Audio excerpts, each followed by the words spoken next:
So I'll read first in English and then we have it in German from Gerard. Here's a question. How would you like it if somebody in your house, your Uncle Ernie for instance, decided to turn it into a fish canning factory? How would you like it if there were buckets of pilchards and tubs of mackerel everywhere you looked? What if a shoal of sardines was swimming in the bath? What if your Uncle Ernie kept on making more and more machines? Machines for chopping the heads off, cutting the tails off, getting the guts out. Machines for cleaning them and boiling them and squashing them into cans. Can you imagine the racket? Can you picture the mess? And just think about the stink. What if your Uncle Ernie's machines grew so big they took over every room, your bedroom for instance, so that you had to sleep in a cupboard? What if your Uncle Ernie said you couldn't go to school anymore, but you had to stay at home to help him can the fish? Sounds good? But what if instead of going to school you had to start work every morning at 6 o'clock on the dot, and you got no holidays, and you never saw your old pals? Would you like that? Would you? Heck. Well, neither did Stanley Potts. Und jetzt lese ich dieselben zwei Absätze auf Deutsch, weil das Buch gleich direkt an das Publikum sich wendet. Eine Frage. Wie würde es euch gefallen, wenn jemand aus eurer Familie, euer Onkel Ernie zum Beispiel, euer Zuhause in eine Fischfabrik verwandeln würde? Wie würde es euch gefallen, wenn überall Eimer voller Flundern und Bottiche mit Makrelen herumstünden? Was wäre, wenn in der Badewanne ein Schwarm Sardinen schwämme? Was wäre, wenn euer Onkel Ernie immer mehr Maschinen erfinden würde? Maschinen, mit denen man Fischen die Köpfe abschneidet und solche, mit denen man die Schwänze abtrennt. Maschinen, mit denen man Fische ausnehmen, säubern, kochen und in Dosen quetschen kann. Könnt ihr euch diesen Krawall vorstellen? Dieses Durcheinander und dann erst dieser Gestank. Was wäre, wenn die Maschinen eures Onkels so groß wären, dass sie jedes Zimmer bis zur Wand und zur Decke anfüllen würden? Auch euer eigenes Zimmer. Und ihr müsstet im Wandschrank schlafen. Was wäre, wenn euer Onkel Ernie sagen würde, ihr dürftet nicht mehr zur Schule gehen, sondern müsstet zu Hause bleiben und mit den Fischen helfen? Hört sich das gut an? Tja, aber was wäre, wenn ihr statt zur Schule zu gehen, jeden Morgen um Punkt 6 anfangen müsstet zu arbeiten? Und wenn ihr keinen Urlaub bekommen würdet und eure Freunde nie mehr sehen könntet, würde euch das gefallen? Kein bisschen würde euch das gefallen. Tja, und Stanley Potts gefiel das auch nicht. Would anyone like to ask me any questions? Right, yes. What did inspire you to write the book? I was inspired to write it when I went to a circus in Italy, and during the circus they had a great big tank filled with piranhas. And a man went to the tank and he threw a dead chicken in, and the piranhas ate the dead chicken.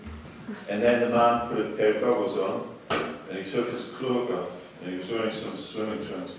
And the man climbed up the side of the tank, and he dived into the tank filled with piranhas. So I actually saw somebody swimming with a shoal of piranhas. And he survived as well. Yeah. And when I saw that, I thought, oh, I have to write about that. And I thought, well, I have to do it about a boy just like you diving in as well. Yes. Yes. Why do you write children's books? Why do I write children's books? I write for adults as well, and I used to just write for adults. But then I began to write children's books when I wrote a book called Skelly.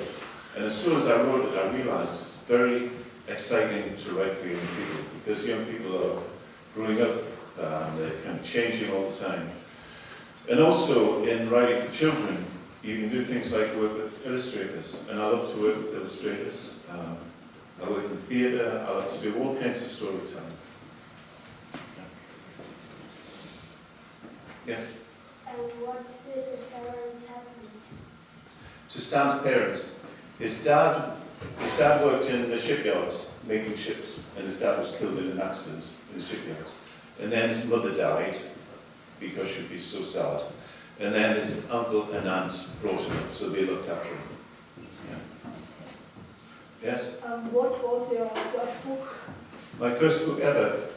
My first book that was ever published was a little book called Sleepless Nights. It's not very good. How long are you writing books?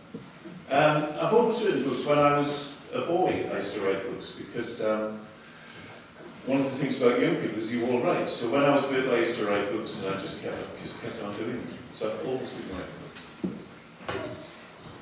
Yes? Wie lange bleibt dieser Zirkus im Dorf oder wandert er? Der Zirkus.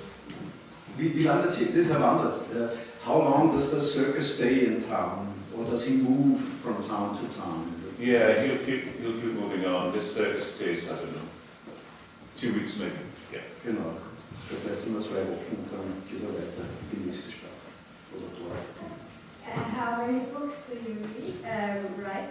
I've done about 16 or 17 and I keep on doing it. Was war Ihr bestverkauftes Buch? What was the book? What was your bestseller book? So my best book called Skellig, which has been, yeah, a book called Skellig, which is up in German. Yeah.